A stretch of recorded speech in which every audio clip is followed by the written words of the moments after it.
key issue that's of concern to the American public, according to numerous polls, is whether President Biden, who is at age 81, has the intellectual ability and capacity to serve another 4 years in office. Let's start off with the news about President Biden. The quote is that he willfully retained and disclosed classified materials, end quotes, but he will not face charges. What do you think? Well, it was a good news day in a sense for Joe Biden, but I'd say on balance it was a bad day for him. The finding by the special counsel was that he had done something that was improper, willfully retaining the classified information that was found in his home in Delaware. But the prosecutor decided that criminal charges were not warranted because, as he put it, a prospect for convicting Biden before a jury would be quite unlikely because, as he put it, the jury would likely find that he was a sympathetic, well-intentioned elderly man with a poor memory.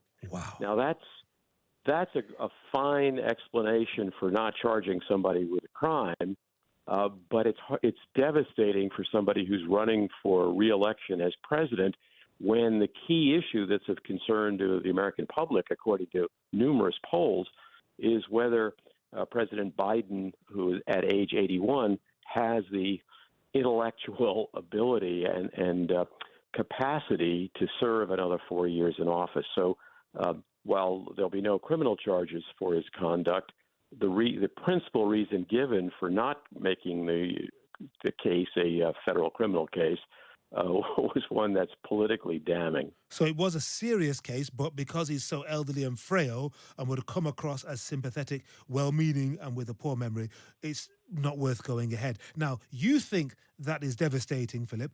I was going to put it to you that it was devastating, so you took the words out of my mouth. The question is whether his close family, political friends, those in the DNC, the Democratic National Congress, will see it as devastating enough to dissuade him from putting himself forward to the people again.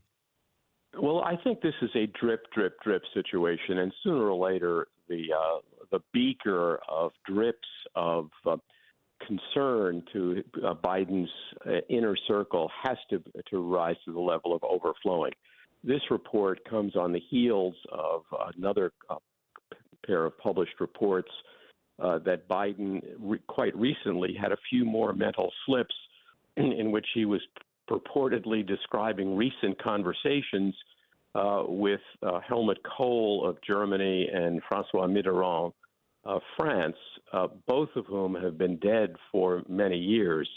And so this has been cited quite legitimately, I think, unfortunately, from my perspective, as just the latest example of Biden's lack of sharpness in just reconstructing even recent conversations, and that against the backdrop of or in the context of the special counsel's report, that his explanation for not remembering that he'd taken and kept these classified documents from several years ago just indicates, I think, to the American voter, as well as in response to your question, Biden's political supporters, that he's just trying to carry too much baggage to be a successful candidate in the 2024 election. So, Philip, were Joe Biden to bow to the inevitable, let's say Dr. Jill Biden, his wife, had a word in his ear, and former President Obama and others, and he decided that actually, yes, it's too much of a risk, and there may be other senior Democrats who could run against Donald Trump, how would it go? What would the choreography be? Oh, I think he would probably, he being Biden, would probably say that he concluded that while he's confident that he has the ability to run for the presidency, he believes that the American public deserves to have absolute confidence in the man who should be at the helm of the country for the next 4 years. And therefore, despite his confidence in his own abilities, he's voluntarily deciding, as Lyndon Johnson did I in will not seek and I will 1968. not accept. I remember very well. Yes, so it is not unprecedented for American presidents who are facing some kind of political reaction that could jeopardize their prospects for reelection to decide to stand down voluntarily rather than being repudiated either during the primary process or at the national polls. Now, Philip, I notice you said man. Now, the vice president is female. Have you, Yes. in your mind, ruled out a run by VP Harris? And do you really think she would step aside if President Biden announced he was no longer going to run and allow someone like the Transport Secretary Pete Buttigieg or, say, I don't know, Gavin Newsom, Hollywood Central from California to run? Well, you've put your finger on the problem. She is not only a woman, but a black woman, Yep. and was instrumental in Biden's ability to get elected in 2020. And so normally a vice president is seen as the presumptive heir apparent, although there have been instances where vice presidents have run and lost, but they're typically tapped to be the candidate. But she is widely unpopular in the United States, is not viewed favorably by the voters.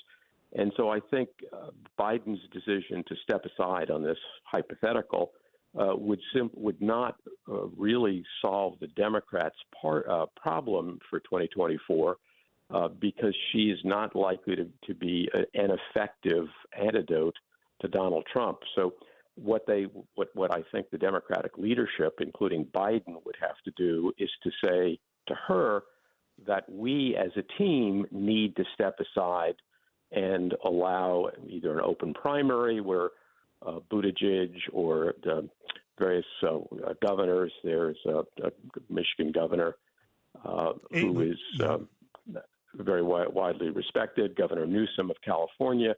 So there would be some candidates who would come to the fore if both Biden and Kamala Harris were to step aside. And I think that would be what the political gurus here would think as a much more viable prospect for their chances in November. And Philip, what of Donald J. Trump in court again today? Not physically, but his representatives were in front of the Supreme Court, no less, hearing arguments about whether Colorado and other states can keep him off the Republican primary ballot in March or at any other time. What do you make of the arguments presented before them, and which way do you think the judges are leaning? Because I think Donald Trump will feel optimistic tonight.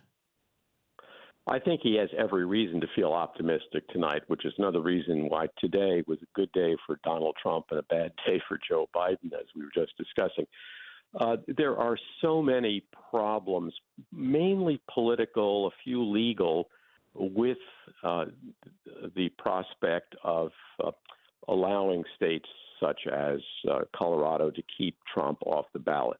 Personally, I think the Colorado decision was correct constitutionally, but that's a very different matter from the institutional concerns that many of the justices of the Supreme Court have. They do not want to get into the same kind of morass that came up 20 years ago, 21 years, 23 years ago now, when they decided in Bush versus Gore a challenge that resulted in determining that George Bush was going to be president rather than Al Gore. Yeah. I think that is going to impel justices for different reasons, some of them perhaps partisan, some of them more institutional, to say we're going to say that we'll insist that there are no obstacles that can be enforced to keep Trump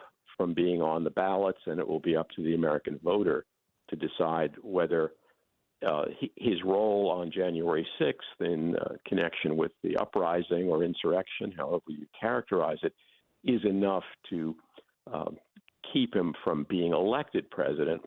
But I'd be very surprised if they say that Colorado or any other state can make the decision that he's an insurrectionist and therefore ineligible to hold the office of president again. Hmm. And what about the other court case, which deemed that he does not have immunity from prosecution? Because that was also significant this week, was it not? Yes, and I think I must just say in Canada, I was part of a brief of former federal officials who urged the Court of Appeals to come out the way it did, and that is to find that a president does not have immunity from criminal culpability simply because he's acting in the White House, in the Oval Office, and that's the way the Court of Appeals came out. I'm sure that Trump will seek Supreme Court review. He has to file an application by Monday. But on this one, I think he is highly unlikely to win, even in this Supreme Court, which, as you and your listeners know, consists of at least 6 justices who are viewed as conservative, and 3 of whom Trump himself appointed. I do not think that there's any realistic chance that the Supreme Court will say that Trump is immune from the criminal prosecutions that are pending against him, and that for him is a much bigger exposure. At least if he doesn't get reelected in November and take whatever steps he can do to block whatever pending criminal prosecutions he's facing. Yeah, quick final thought, Philip. We mentioned Gretchen Whitmer of, is it Michigan, I think she's the governor of? She's the governor I was mentioning. That's right, and Gavin Newsom of California and Transport Secretary Buttigieg. But Mike in Hampshire, one of our listeners, says, what about Blinken, Tony Blinken, the Secretary of State? Couldn't he make a run? I think he's a bit too icy, not enough personality, but who knows, maybe there's one there. He doesn't have the kind of appeal for campaigning, as you and others have pointed out. He's even viewed as too much of a milquetoast to be Secretary of State, and so he would hardly hold his own against Donald Trump on the campaign trail.